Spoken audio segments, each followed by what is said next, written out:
Muito bom dia, Ingrid Sateré Maué. Muito bom dia, Rui Fernando Silva Júnior. Estão Bom bem dia, vocês? Rosângela. Estou bem. Bom dia, Rosângela. Bom dia, Rui. É um prazer estar aqui com vocês. Estou bem, estou bem. Todos devidamente aquecidos? Bastante. Valeu, bom dia, Rosângela, bom dia, Ingrid. Prazer enorme estar aqui com vocês. Gente, eu até falo de aquecidos porque o tema que nós vamos tratar hoje, tem a ver com proteção, tem a ver com ter esse espaço de abrigo e de acolhimento que é a casa que a gente vive, né?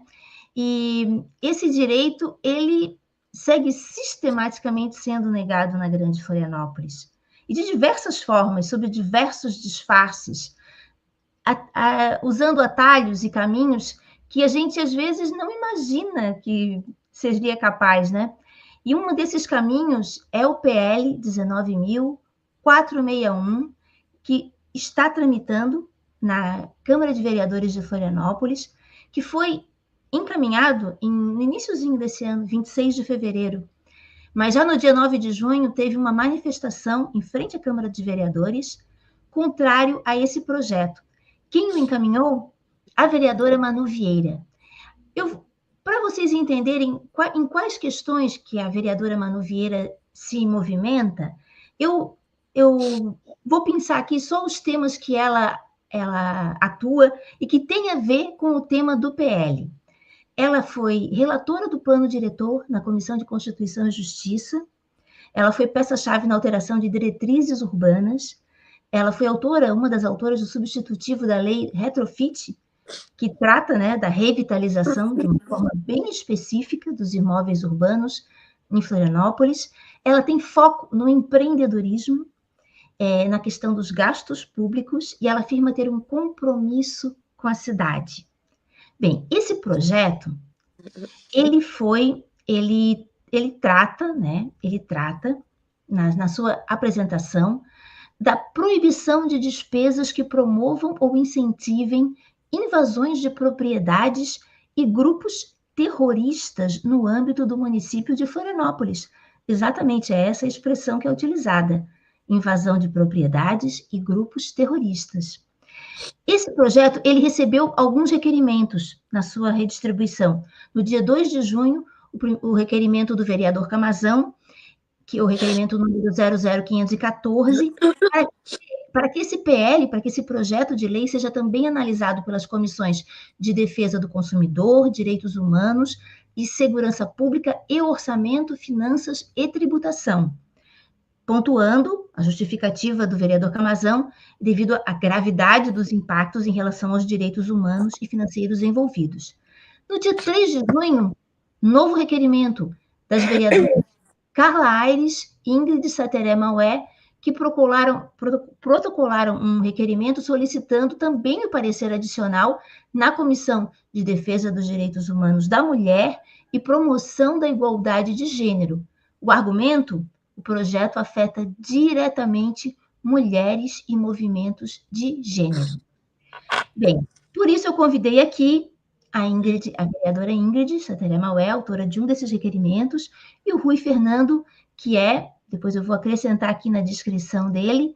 O Rui, gente, ele é coordenador da organização Periferia na Luta, esse movimento que tem como bandeira reforma agrária popular, e ele se sintetiza com as palavras terra, trabalho e teto.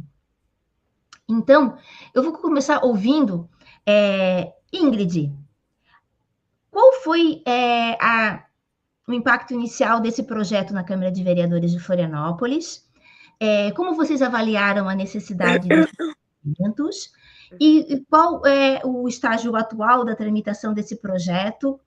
E uma avaliação tua inicial sobre o impacto desse projeto numa cidade que tem gravíssimos problemas de moradia. Então, Rosângela e Rui, todos que nos assistem, né? Bom dia. Assim, esses projetos, quando chegam na Câmara, eles não são nenhuma surpresa, ainda mais quem apresenta, né? Porque é tudo isso, né? A gente já sabe a caminhada e as defesas que essa vereadora vem fazendo, mas quando eu e a vereadora Carla nos colocamos a solicitar a tramitação passando pela Comissão da Mulher, é um entendimento que se traz muito para quem tem uma atuação nos movimentos, né? Porque a gente está... Eu mesma sempre tive ali dentro da atuação, nas ocupações e tudo, e sabemos de quem está à frente, né, dessas lutas, quem são as mulheres que estão à frente dessas lutas, né? Então, para a gente é essencial que se discutisse isso na Comissão da Mulher. E foi esse ato de solicitação na Comissão da Mulher que foi possível articular, né, junto, claro, com os movimentos. A gente está muito nessa preocupação de sempre escutar os movimentos. O ex-vereador Lino Pérez está aí, ele esteve presente também nessa reunião, junto com os movimentos, no qual nós tiramos alguns encaminhamentos, né? Essa é sempre uma preocupação do meu mandato e de outros vereadores, de escutar a população, para que, de fato, a gente possa fazer as reivindicações que são necessárias, as articulações que são necessárias, né? Nós escolhemos o caminho de solicitar uma reunião com o presidente Cobalcini, no qual a gente colocou os nossos apontamentos do que nos preocupa. Primeiro, assim, uma das coisas que eu questionei ao presidente Cobalcini, que é advogado, que é a inconstitucionalidade desse processo, né? Desde quando? Do processo e do projeto. Porque a nossa Câmara entende, a Procuradoria, que o projeto poderia tramitar sem grandes problemas, sem problema nenhum. Não reconheceu a inconstitucionalidade, né? Quando a gente faz os apontamentos de todos os males que esse projeto vai trazer, como a criminalização de ativistas que lutam por um direito garantido na Constituição, a criminalização, né, dessas organizações, de pessoas que defendem a pauta, de pessoas que contribuem para essas pessoas que estão passando diversas necessidades, lutando por moradia, não só, né, os ativistas, mas as organizações também. Ela está incluindo até as igrejas, né, nesse processo. Então, todos esses pontos, essas linhas que tem no projeto, a gente está fazendo as conversas necessárias com os atores ali dentro da Câmara, né? A gente teve o voto contrário desse projeto do vereador Bezerra, tivemos do vereador Dinho, da vereadora Carla, e acho que chegou a empatar na CCJ, chegou a empatar, e aí depois a gente teve, no mesmo processo ali da votação, o desempate feito pela própria vereadora, né, a proponente do projeto de lei, que é a vereadora Manu, no qual a vereadora Carla fez um requerimento ali, né, fazendo os apontamentos, né, porque como uma pessoa que tem interesses, né, pessoais ali, sendo autora do projeto, vai desempatar o projeto. Primeiro porque isso não consta nada no nosso regimento, né? Então a gente ficou... ela está se baseando por algo que pode ser feito dentro do plenário, né? Então a gente tem um processo totalmente inconstitucional, irregular de tramitação. E, né, as irregularidades que já são apontadas tanto pelo Supremo Tribunal Federal, mas também coisas que já estão garantidas na nossa Constituição. Então, hoje, o projeto está parado, a casa está parada, a gente está em período de recesso parlamentar. Então, hoje, ele está... Se eu não me engano, ele foi tramitar no... Não lembro agora se ele foi por orçamento, porque ele não vai passar em nenhuma das comissões que eu estou. Né? Eu não lembro agora qual é a comissão, mas tem um fato importante nesse processo. O vereador Diácono, o líder do governo, ele tinha ficado com a relatoria, tinha sido indicado para a relatoria. E a gente já tinha feito conversas com o vereador, falando, né, o quão é prejudicial, o quão tem várias irregularidades nesse processo.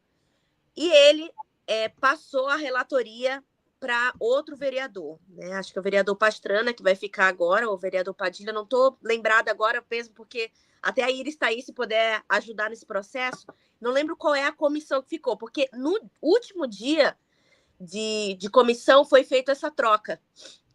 Então, o vereador Diácono ele se retirou da apresentação da relatoria e passou, né, para a mão de outro vereador para, né, não se colocar ali contrária a essa luta, que é uma luta que vem de pessoas que frequentam as igrejas, né, que são as pessoas que estão ali na igreja, a grande maioria não tem o seu teto. E são essas mulheres, são essas famílias que estão buscando esse direito, né, garantido na nossa Constituição e que trazem muito a sua fé, a sua resistência, né,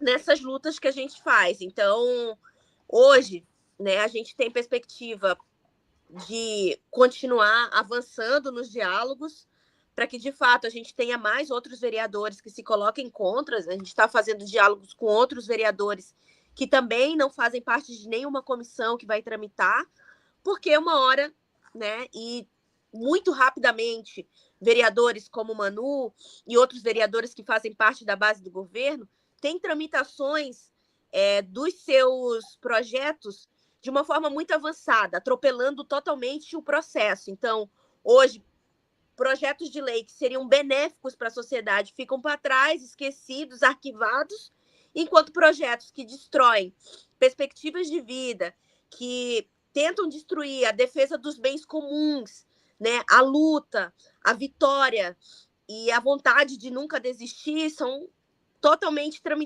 tramitando aí de uma forma muito tranquila e com aval de muitas vezes, né, de toda a casa, mas não só isso. O apontamento que eu fiz e que reforço: é inaceitável que hoje a Câmara Municipal de Florianópolis, na sua procuradoria, aponte, não faça os apontamentos ou não barre projetos como esses que são inconstitucionais, né, e visíveis. Não é algo que se precisa de muito esforço para se entender que é inconstitucional. E projetos que a gente apresenta, por exemplo, como um projeto que eu apresentei no começo do ano, do fim da escala 6x1 no âmbito municipal, nas contratações do Poder Executivo, dentro do serviço público, foi considerado de vício e inconstitucional, né? Então, a gente vê realmente a serviço de quem, né, a base do governo e a grande maioria dos vereadores na Câmara Municipal de Florianópolis está a serviço. E a vereadora Manu, quando se coloca a serviço da cidade de Florianópolis, ela se coloca a serviço da população gananciosa, dos que querem lucro imediato, dos que não querem fazer o cumprimento das leis básicas que a gente tem hoje no nosso país, e que isso não é novidade para ninguém, né? Vereadora Manu é do PL, é do partido do ex-presidente Bolsonaro, que hoje faz o caos no país, que nunca respeitou a população mais carente, a população trabalhadora desse país, que só sugou e que só suga, né, as riquezas do nosso país. Então, hoje a gente tem esse cenário, né? Esse é mais um dos projetos que a gente tem, infelizmente, que persegue trabalhadores, persegue lutadores, e que a gente está acompanhando de perto, para que, de fato, a gente consiga barrar esse projeto. E se a gente não conseguir barrar dentro da Câmara, pode ter certeza que a gente tem uma disposição para barrar ele na instância que for necessária, mas a gente vai fazer com que esse direito de se lutar por moradia e de ter o apoio que as famílias merecem nesse processo se concretizar como uma luta realmente que nos permita fazer com que a população que hoje não tem moradia possa alcançar a dignidade de ter seu teto. Só para dar mais elementos para a nossa audiência compreender do que se trata, eu vou ler um trechinho do projeto que fala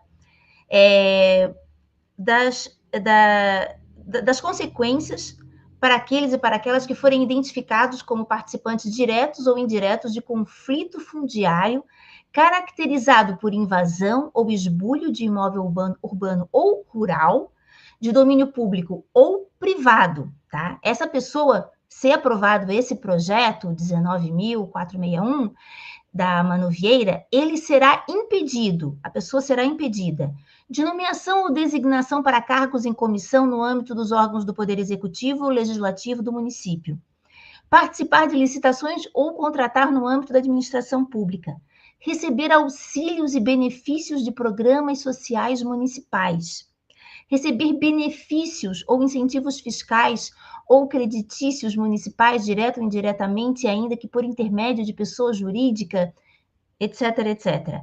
Ser beneficiário de qualquer forma de regularização fundiária ou de programa de assistência social, inclusive de acesso à unidade habitacional promovida pelo poder público. Ou seja, a pessoa está buscando aquilo, mas se ela conseguir, ela também vai ser proibida, salvo de programa de transferência direta de renda.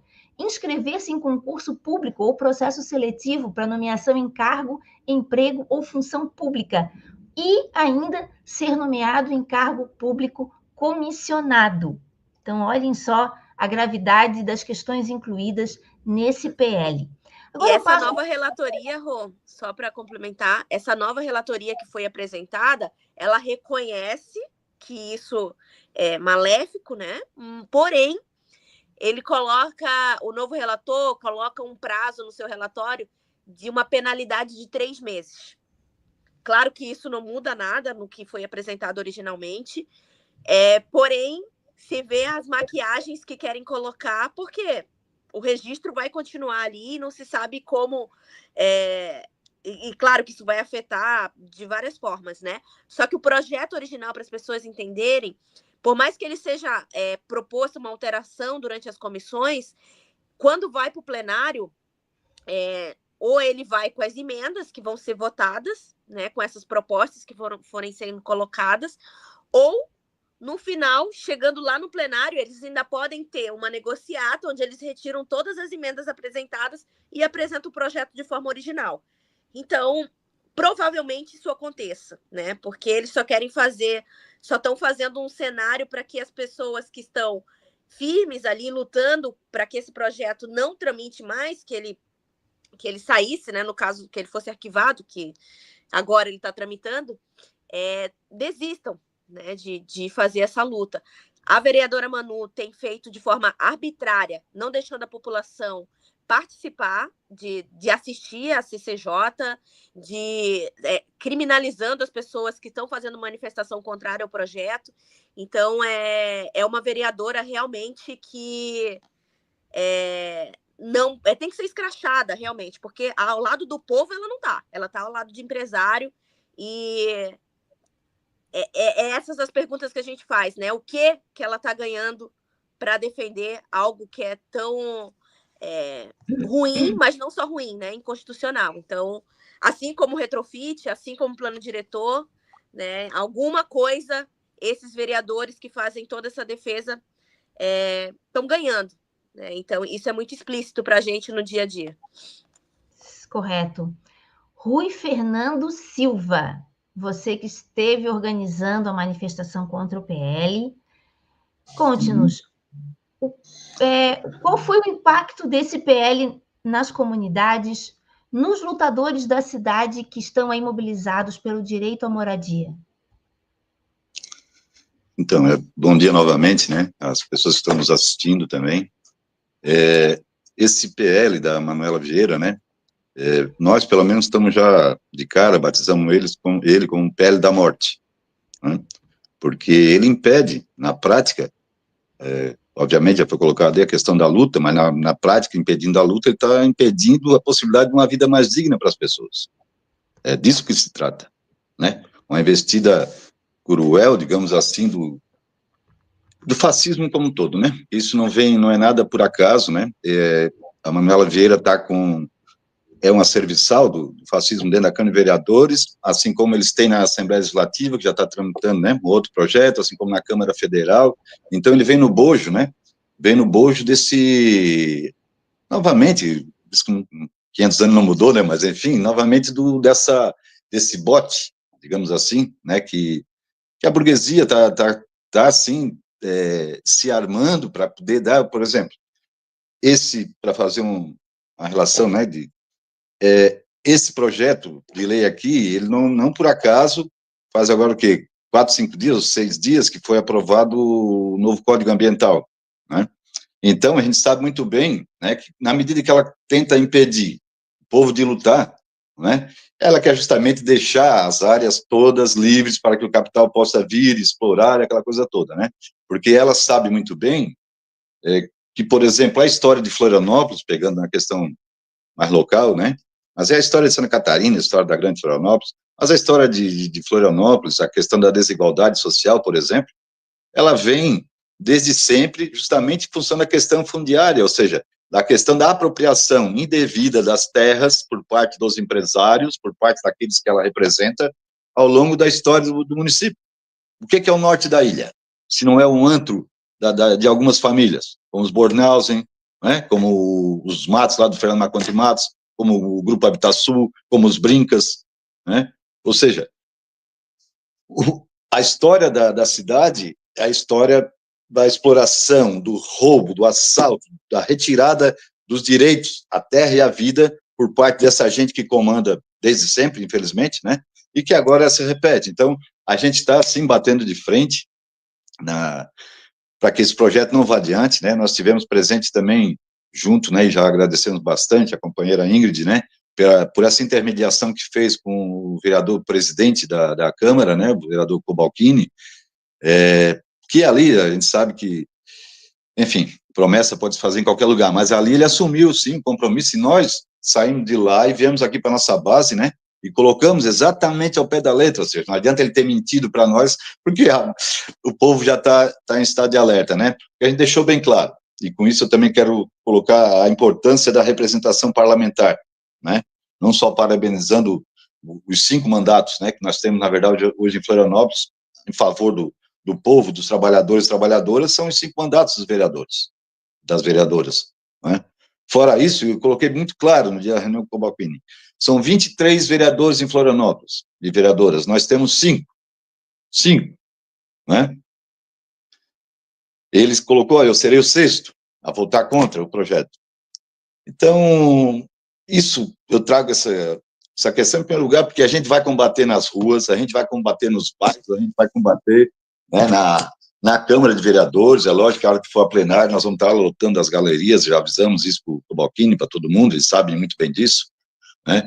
Mas nós estamos alertando as pessoas, principalmente para isso, da importância, o ano que vem nós temos eleições, a gente vai combater o fascismo desde sempre e pela base, enfim, enfrentando, fazendo luta, mobilizando o povo, mas que as pessoas, né, e a gente tem uma ideia mais ou menos do público, por exemplo, que está nos assistindo agora, né, e a gente sabe e a gente quer chamar a atenção bastante sobre isso, da importância do ano que vem a gente tratar as eleições de uma maneira que sabe, que não se limite só à questão de eleger o presidente, como nós vamos reeleger o presidente Lula, não se trata de só combater, eleger para o Senado pessoas do nosso, né, do nosso campo, mas os deputados estaduais, deputados federais, ou seja, a Assembleia Legislativa é outra vergonha, historicamente também é isso, mas é outra vergonha, só tem gente deles. A Câmara Federal, então, todo mundo deve ter visto aí, nós tivemos 2 votos contrário ao Código Ambiental, né? O voto dos companheiros Pedro Pizai,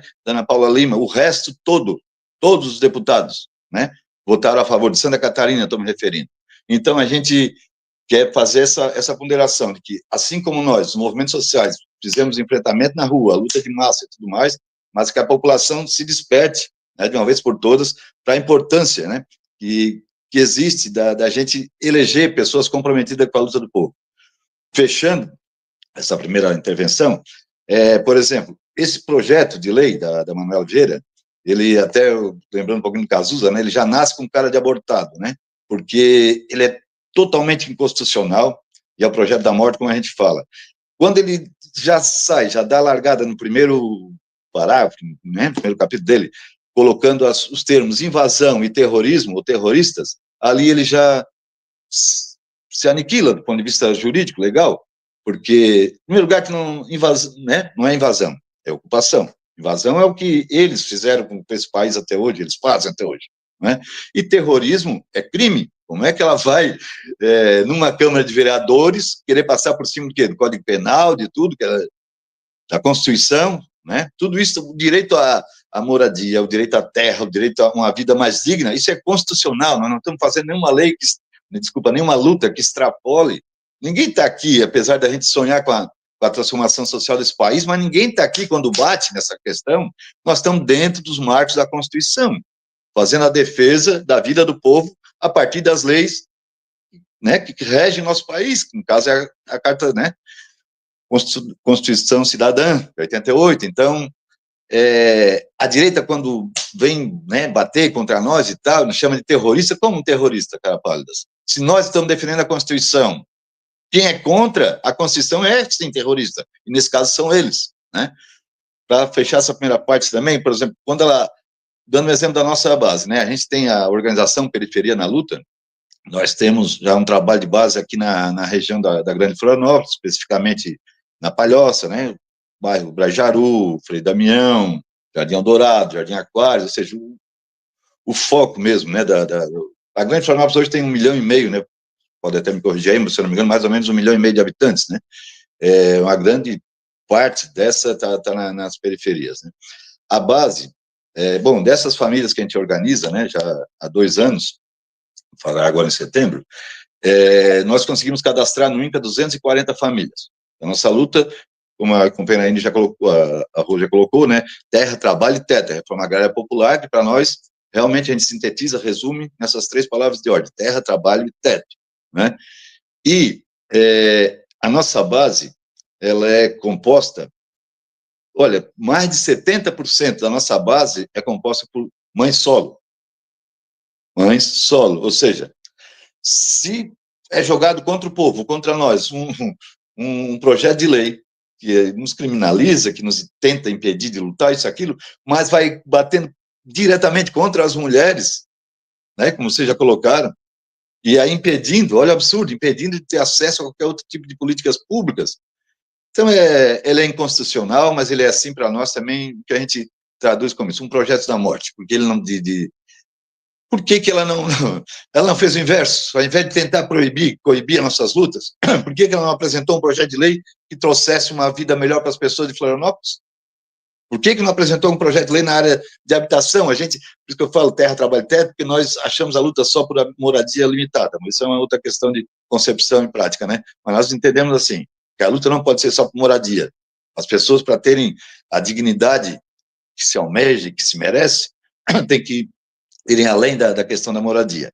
Então, quando uma vereadora dessa, Manuela, coloca já um projeto de lei que inibe, que tenta nos amedrontar, que tenta nos incriminar, nos criminalizar, e bate de frente contra as mulheres, né? Então, enfim, nosso repúdio total, nós demonstramos isso na frente da Câmara dos Vereadores, né? Nós estamos fazendo esse trabalho nas periferias, assim como eu falei de Palhoça, mas nós também temos, enfim, Monte Cristo, na Vila Aparecida, nós temos gente. Então, a Manuela Vieira fez um trabalho de base dela, na campanha eleitoral, basicamente no Monte Cristo. E é justamente lá que nós estamos colocando para as mulheres no Monte Cristo, para toda a companheirada também, né, o desserviço que ela vem fazendo agora contra todo o povo de Florianópolis.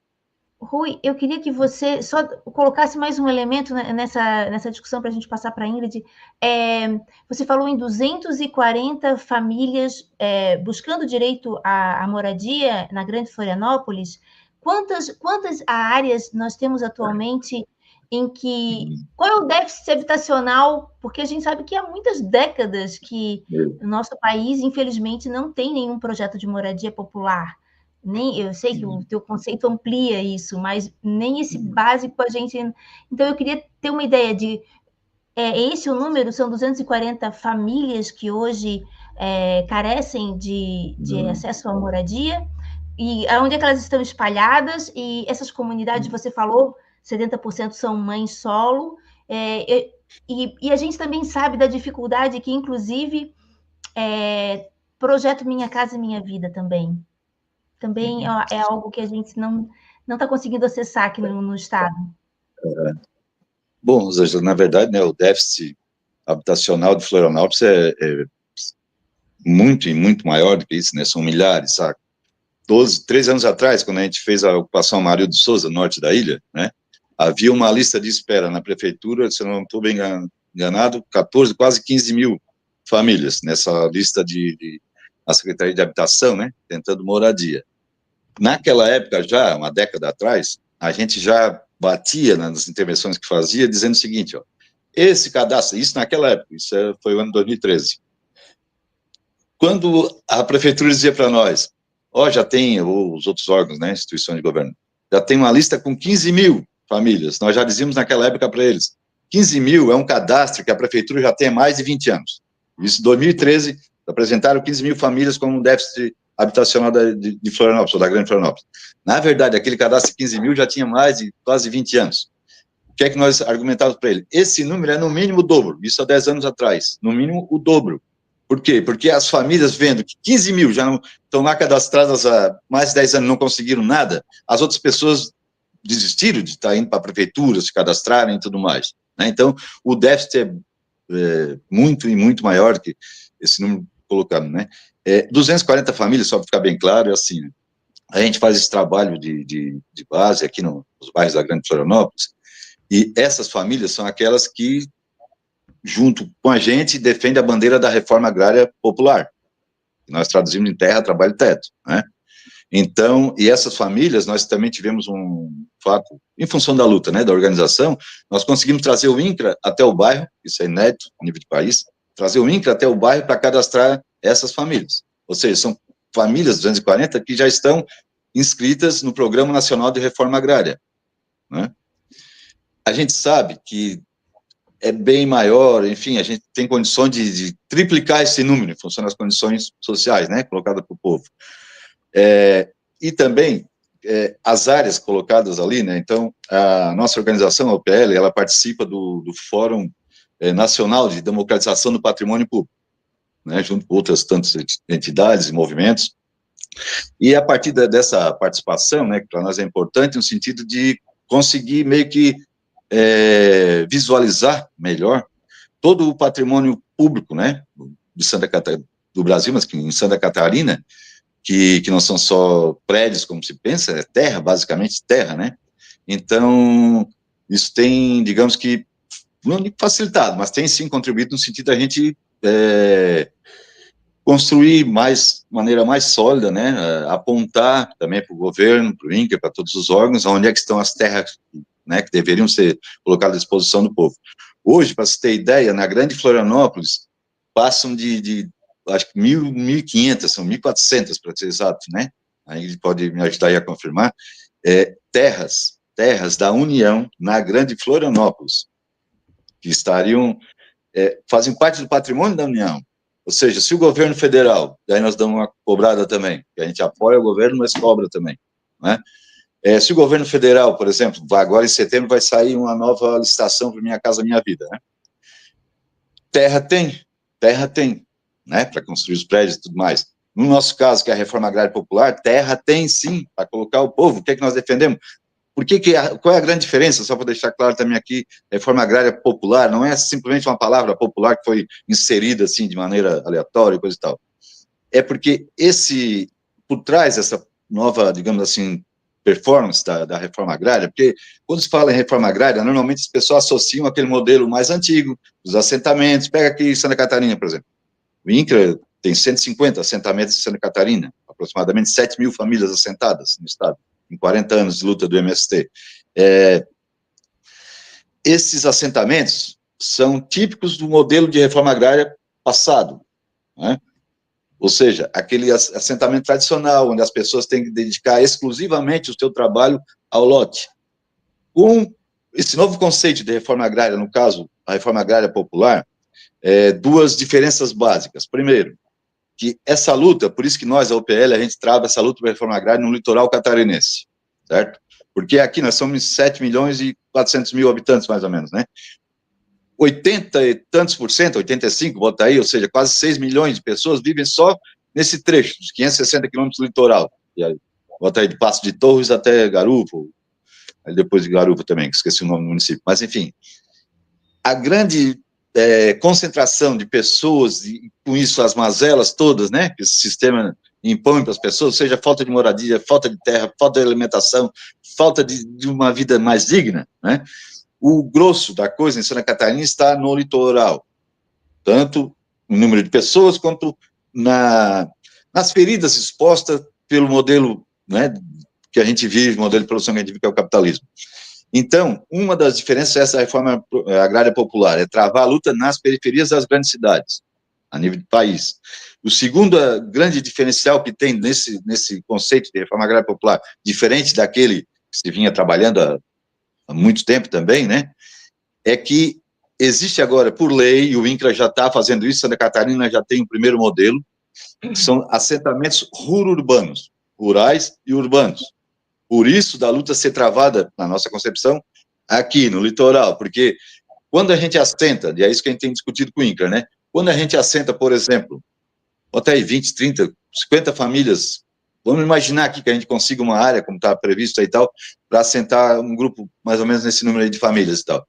Essas pessoas, porque qual é a grande dificuldade que passaram e passam até hoje dos irmãos, por exemplo, aqui do Oeste, do Planalto Serrano, ou seja, os assentados?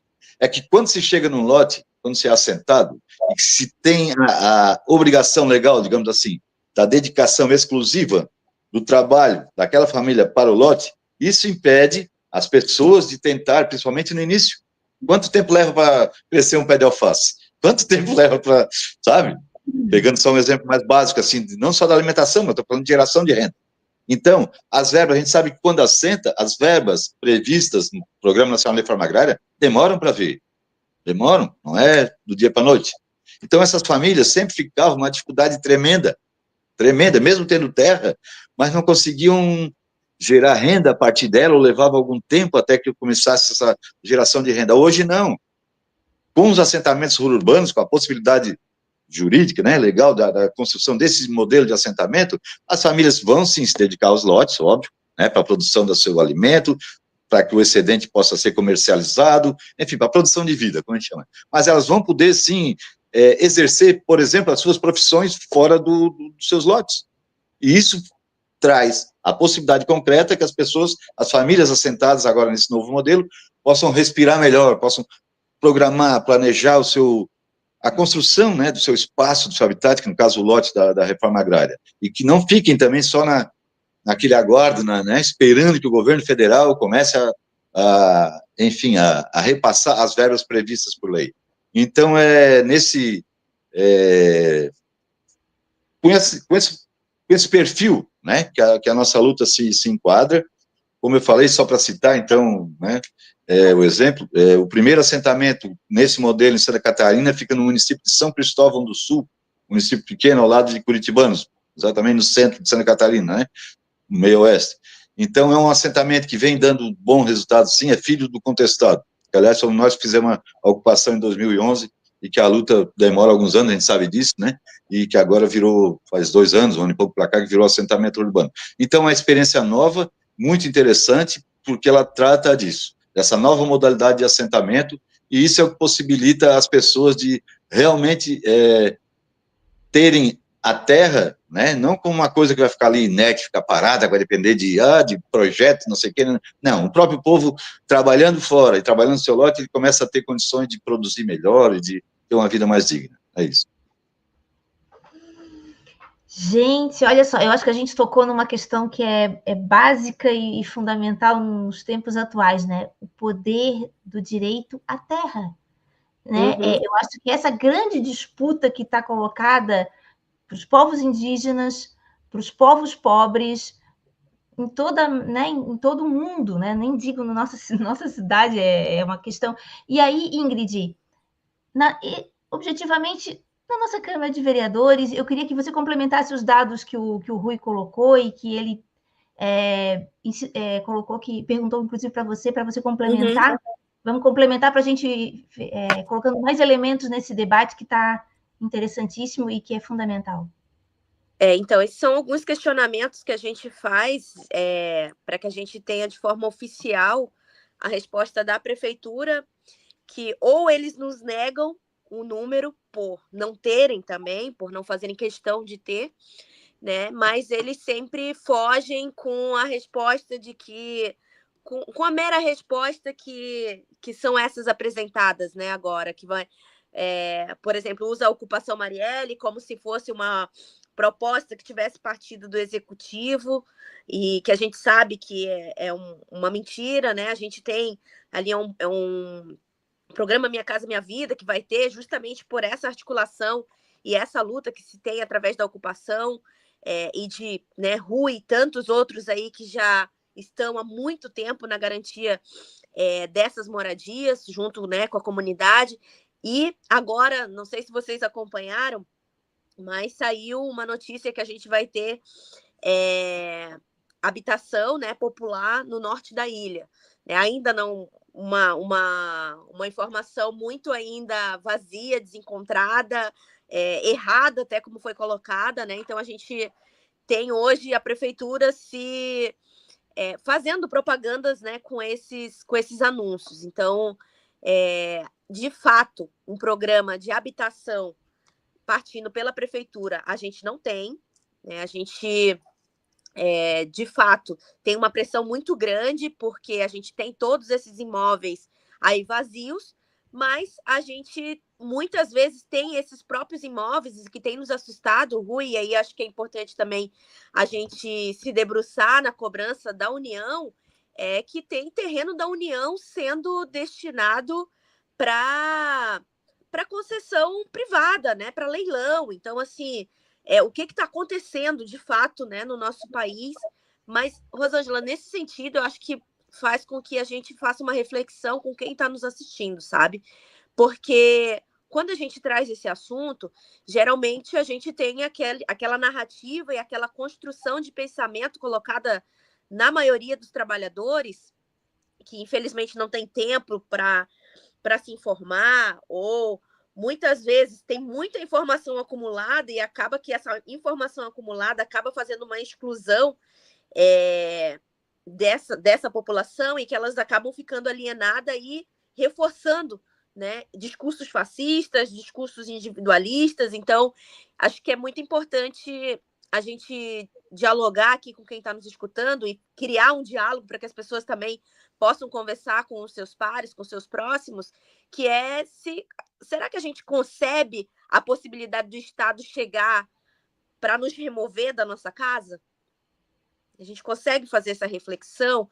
Geralmente não, né? Geralmente a gente responde: eu paguei por essa propriedade, eu estou pagando por essa propriedade, ela é minha, né? Então, acho que nesse sentido a gente tem que entender que a gente tem que, de fato, combater as estruturas de relação de poder na nossa cidade, né? Porque essas relações dessas estruturas de poder na nossa cidade, especificamente Florianópolis falando, porque muitas vezes parece que a gente vive numa grande cidade, né? Mas que a gente vive numa cidade pequena que apresenta um colapso muito grande, principalmente quando a gente fala de teto, né? Então, é importante, né, que a gente crie outras formas de pensar, porque não basta apenas quem tem grana, né, ter propriedade.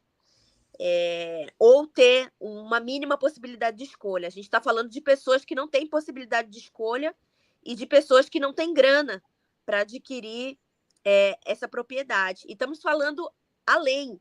Nós estamos falando que existe uma lei no nosso país, no contrato principal que nós fazemos enquanto sociedade, que é a nossa Constituição, que é, né, o direito à moradia, que é o direito à alimentação, à saúde, à segurança. Mas a quem está sendo dado esse direito? Né? Não somos a nós, a classe trabalhadora. Então, essa segregação que existe nas cidades é resultado dessa política discriminatória, né, por parte do poder público, de um Estado que não se preocupa de forma nenhuma a atender a vida do povo, mas sim, né, os interesses de alguns setores privilegiados, como vem fazendo a vereadora Manu aí.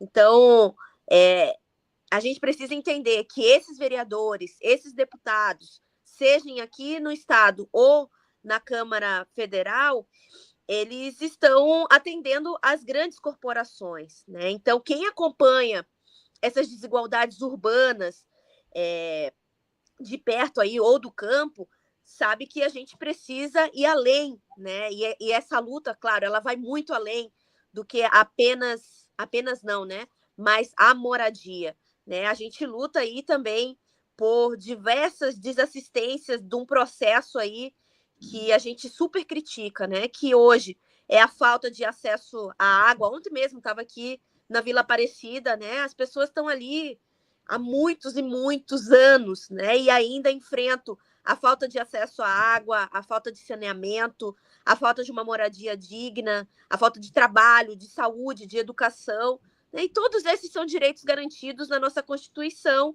e que são de difícil acesso, né? Na nossa cidade e em todo o país, infelizmente, né? Então, é importante a gente entender que mesmo com tanta informação, com tanto avanço da tecnologia, isso acaba se tornando uma exclusão e claro, né?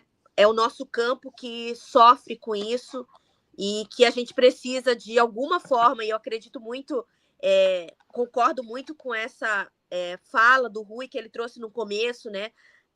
A extrema-direita, o fascismo está se preparando para as próximas eleições e a gente precisa ter muito claro o que a gente vai apresentar, o que a gente vai disputar, no sentido de que as pessoas confiem que é no nosso campo que a gente pode devolver a política ao povo.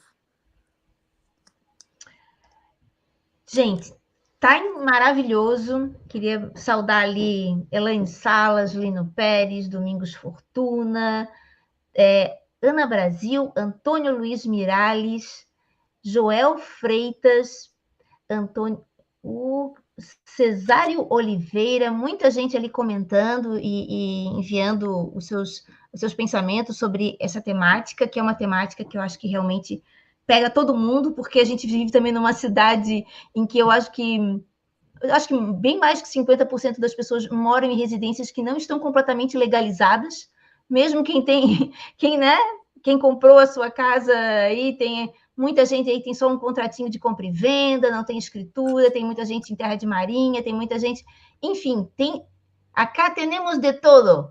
E então, quem está regularizando, né, Rô? Quem está conseguindo regularizar as suas terras, né? E quem não tem acesso, não existe hoje um programa, de fato, para atender pessoas que não têm condições, né, de regularizar. Então, isso também é uma infração da lei que hoje a Prefeitura de Florianópolis também executa. E aí, a gente precisa agora ir afunilando nos minutos finais. Eu vou pedir para o Rui. Rui, tuas considerações finais sobre esse tema, porque infelizmente nosso tempo é limitado. Consegui ampliar, porque eram essenciais as informações que a gente conseguiu colocar aqui para a nossa audiência, mas o tempo vai se esgotando, Rui. Passo para você.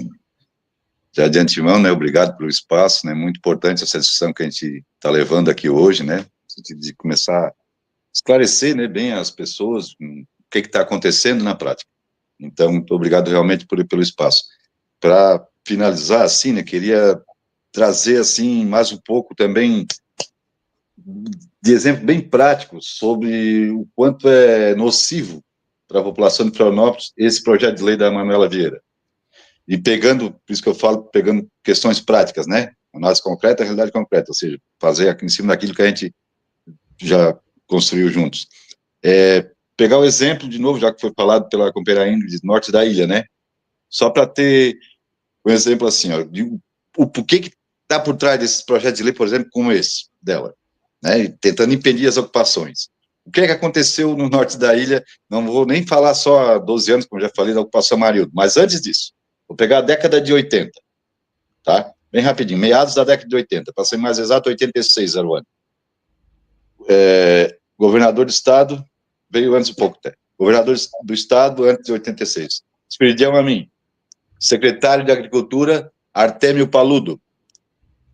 Deputado, no caso, Artêmio Paludo, deputado da Arena, né? Todo mundo deve lembrar, Arena, o partido que sustentou a ditadura militar, né? E tal. Porque eu sempre, às vezes, em algumas intervenções, em alguns espaços, sempre coloco o crime dessa gente, estou me referindo aos ditadores e todos aqueles que sustentaram a ditadura militar no Brasil. O crime dessa gente não foi só matar, torturar, prender, abolir qualquer tipo de direito. Foi roubo, foi roubar. E agora eu boto o dedo bem na ferida, pegando o exemplo prático aqui de Florianópolis. Na década de 80, início da década de 80, o governo de Esperidião Amin repassou para o então secretário e deputado da Arena, Artemio Paludo, a área que a gente ocupou, né, em 2013, ou seja, a área lá que a gente chama dos Amarildos, né, SC401. Toda aquela área, bom, o Esperidião Almin repassou para o secretário de Agricultura com a intenção de que eles iriam fazer uma fazenda para a criação de camarão. Essa foi o engodo, isso foi o que colocaram, né? Só lembrando, toda aquela área lá do norte da ilha, principalmente ali, porque pega Ratones, Vargem Pequena, Vargem Grande, né? Inglês mais lá para trás, pertinho de Canasvieira, toda aquela área ali, nos anos 50, 60, era o sei lá, o celeiro de Florianópolis, o café que se plantava no norte da ilha, né? Todo o pescado que vinha de lá, pelo rio Ratones, pegava para o mar e ia até o mercado público, enfim. A produção agrícola de Florianópolis, que muita gente sabe, mas Florianópolis não tem o perfil rural, aí eu pego eles na veia deles. Sim, não se come nessa cidade, por acaso, vai ficar dependente desses municípios vizinhos toda a vida, ou de alimentos que venham de fora, Florianópolis nunca vai produzir seu próprio alimento. Então, o Esperidião Almin repassou essa terra, 900 hectares, não estou falando aqui de 9 hectares, nem de 90 hectares, estou falando de 900 hectares. Tudo isso é fato, tá? Para quem está nos ouvindo e os dois companheiros que estão aqui no programa comigo. Tudo isso é fato, ou seja, não estou fazendo nada da minha cabeça, tudo isso é fato, está ali. É público, inclusive. 900 hectares, Esperidião Almin repassou para o Artemio Paludo. O que é que fizeram? Começaram lá, pode ir lá que as pessoas vão ver, existem dos tanques, tal, que eles estavam fazendo, tudo mais. A fachada de fazenda para a criação de camarão caiu rapidinho, inventaram que deu uma praga, que matou os camarões, tudo, não sei o quê, aí a terra ficou lá, em stand-by, para a burguesia de Florianópolis, ou seja, de cantinho, prontinha para ser whooped, para fazer os empreendimentos, como bem colocou a companheira Ingrid, né, enfim, utilizando as terras públicas. Quando nós ocupamos aquelas terras lá em 2013, eu me referi aquelas terras lá também, e todo mundo, porque não sei o quê, pô, nós conseguimos provar, nós conseguimos tirar da mão da iniciativa privada esses 900 hectares. Hoje, na prática, o Artemio Paludo, ou a família dele, não sei se ele já morreu, mas a família dele ainda discute na justiça só 60 hectares do que ele total de 900, né? Ou seja, nós estou querendo dizer com isso o quê? Que a luta é que faz a lei, a luta é que faz valer nossos direitos. Porque se a gente não tivesse feito nada naquela época, uma Amarildo, estou me referindo, 2013, aquelas terras estariam na mão da iniciativa privada até hoje, até porque era o campo de golfe, né, que já estava tudo engatilhado para eles fazerem.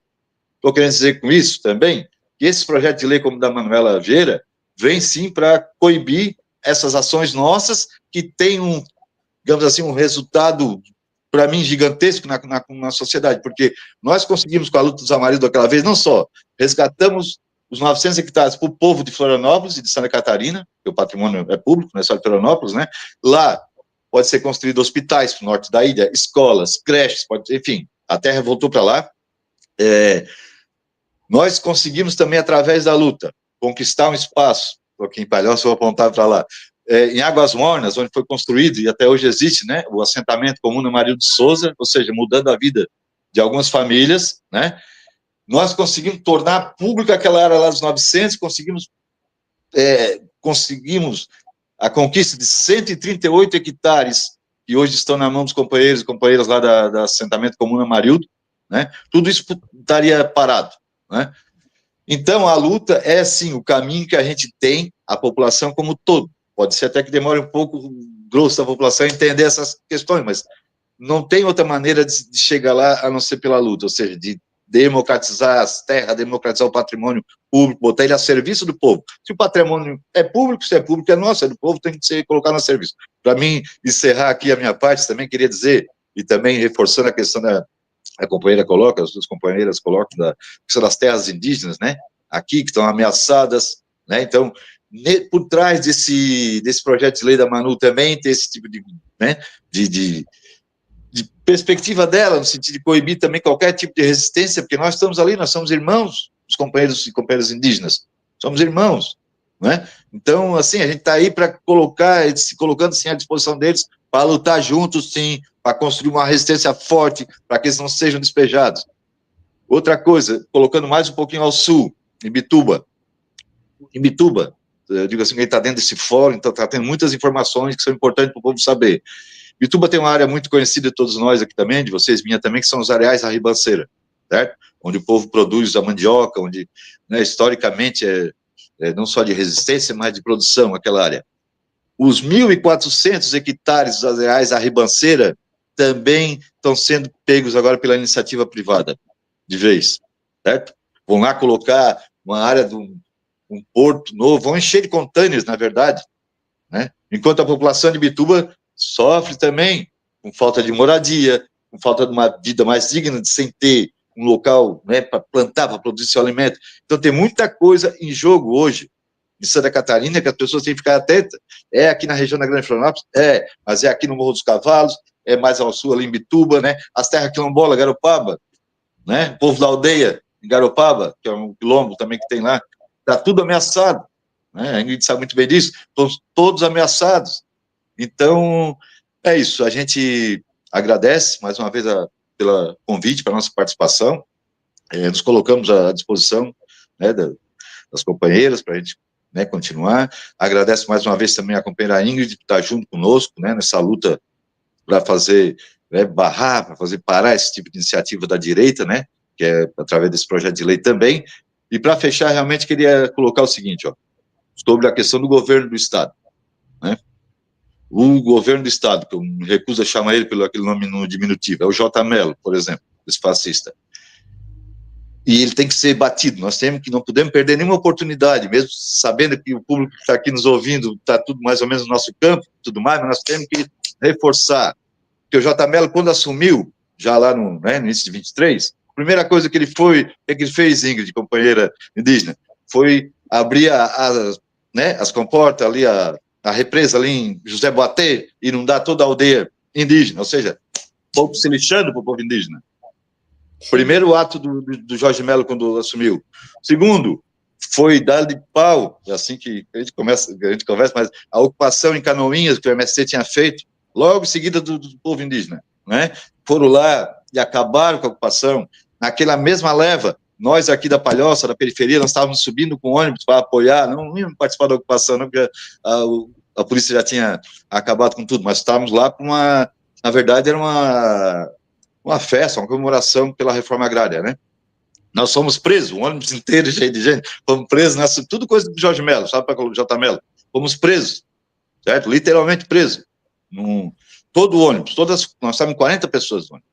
Então, assim, ó, no final de dezembro, na verdade, exatamente na metade, dia 15 de dezembro de 24, nós fizemos novamente a ocupação lá nas terras da 401, né, porque o processo foi a Brasília, foi comprovado que toda a terra era pública e tudo mais e tal. O que é que o Jorge fez? Nós tínhamos feito acordo com o INCRA, né, no dia da ocupação, o J. Mello foi ali, olha, eu estou com 40 anos de luta organizada e tal e tudo mais, né, passei por vários governos do Estado, infelizmente todos da direita, né, em Santa Catarina não teve um até hoje, no nosso campo, mas eu nunca tinha visto, assim, para tão pouca gente, não refiro à proporção, tanta polícia, nós estávamos 150 pessoas, pois eles vieram, o J. Mello botou, nós já tínhamos fechado acordo com o INCRA, certo? Para ficar na área lá.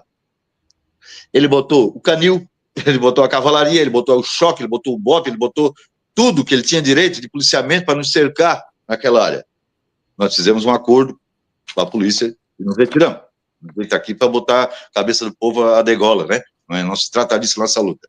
Bueno, logo em seguida, o que é que ele fez? O Abril Amarelo, né? Todo mundo sabe que o Abril Vermelho do MST, pois ele botou o Abril Amarelo. Agora, para fechar realmente a minha fala, aí, até porque nessa última reunião que tivemos na SPU, tinha 2 representantes da Secretaria de Serviço Social do Governo do Estado, né, que acabaram fugindo antes da gente pegá-la, falando que o governo tem projeto social.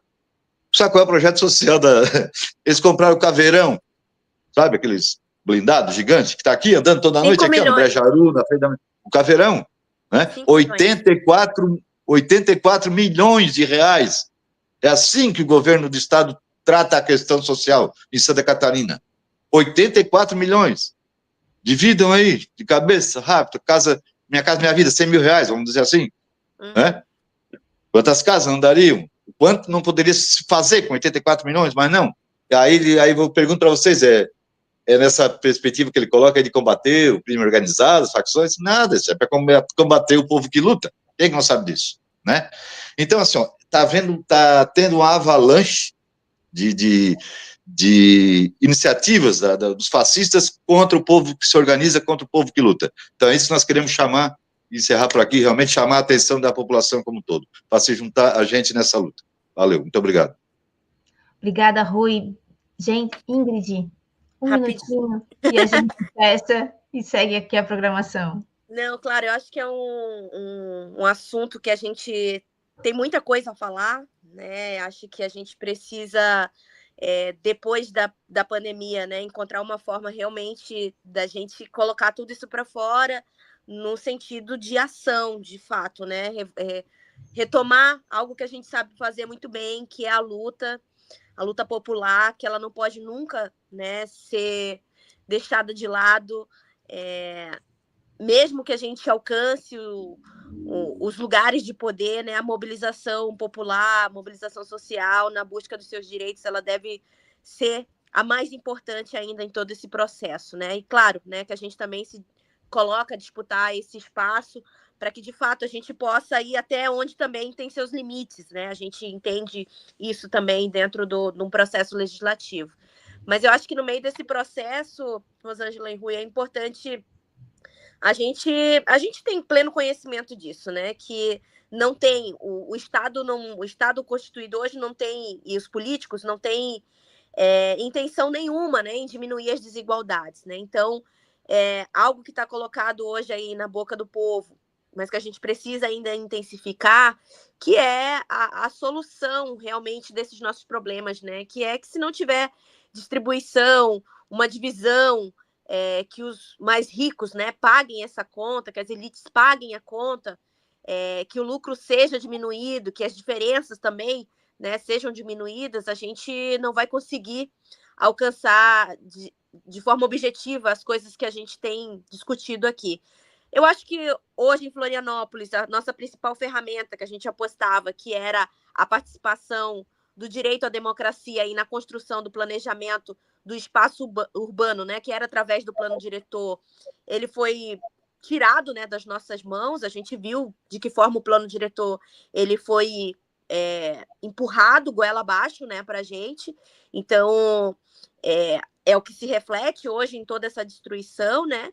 Mas quando essas minhas visitas às comunidades, escutando o povo, escutando principalmente as crianças, que são as crianças que crescem no meio desse turbilhão e que já têm na ponta da língua todas as dificuldades que as suas famílias enfrentam há muito tempo, em diversas gerações, fazendo suas reivindicações, né? Eu tive esse ano, há uns 2 meses atrás, no Monte Cristo, e as crianças escreveram várias cartas ao prefeito, ao governador, e todas essas cartas, Rui, elas apontavam esses descasos, né? O caveirão, né, dentro da comunidade, o valor que foi gasto, a falta de água, o assédio sexual que as nossas meninas, as nossas crianças e as nossas mulheres sofrem nas comunidades, que também, né, é uma preocupação que a gente precisa ter para dar sequência à participação e à organização social, né, mesmo que seja pequena, mas ela é essencial ser combatido isso dentro, né, dessas comunidades, e é sobre isso que a vereadora Manu deveria estar se empenhando, junto com outras vereadoras e outros vereadores dentro daquela casa. Mas eu acho que a gente tem algo primordial nesse processo, para finalizar, para que a gente possa ter a valorização da terra na cidade, né? Então, é importante a gente entender que a gente não luta só pela moradia, a gente luta pelo direito à terra na cidade como um direito para que a gente possa ter, com interesse cultural, né, com interesse social, com interesse ambiental, tudo isso está interligado à nossa luta, né? Então, a garantia de água das nossas nascentes na cidade, ela perpassa pela nossa luta. A garantia do acesso à água pública, porque hoje a maioria das nascentes está em propriedades privadas, elas precisam voltar para a mão do povo, né? Então, resignificar a luta que vem do âmbito rural nas cidades, elas são essenciais para que, de fato, né, a gente possa ter as nossas necessidades atendidas, mas que elas não se limite nesse processo colonial que nos foi imposto, né, e que se reforça com esse exagero, né, que é colocado e essa perseguição que é colocada nas cidades, mas também a intensificação da especulação imobiliária, né, que se apropria desse plano diretor que a gente tem hoje na nossa cidade e que nos dá perspectiva de vida, como foi colocado, né, um modelo econômico que não nos dá condições de vida digna, que não nos deixa ser humanos que realmente somos e que reflete, né, na população de rua que a gente tem e que, infelizmente, tem perspectiva de aumento, né, com as condições que são apresentadas pelas empresas, pelo plano diretor e pela falta de políticas públicas no nosso município e em todo o estado. Mas eu acho que era isso que eu queria compartilhar com vocês. Muito obrigada, Ingrid Sateré Maué. Muito obrigado, Rui Fernando Silva, pela presença, pelas informações e pelos elementos que incluíram aí nesse debate desse tema fundamental. Uma ótima quinta-feira para vocês. A gente vai seguindo aqui com a programação. Ingrid Tupinambá já está aqui nos bastidores, ela é a nossa próxima colunista, mas talvez Sofia Andrade chegue rapidinho com alguns informes aí antes ainda. Um abraço, gente.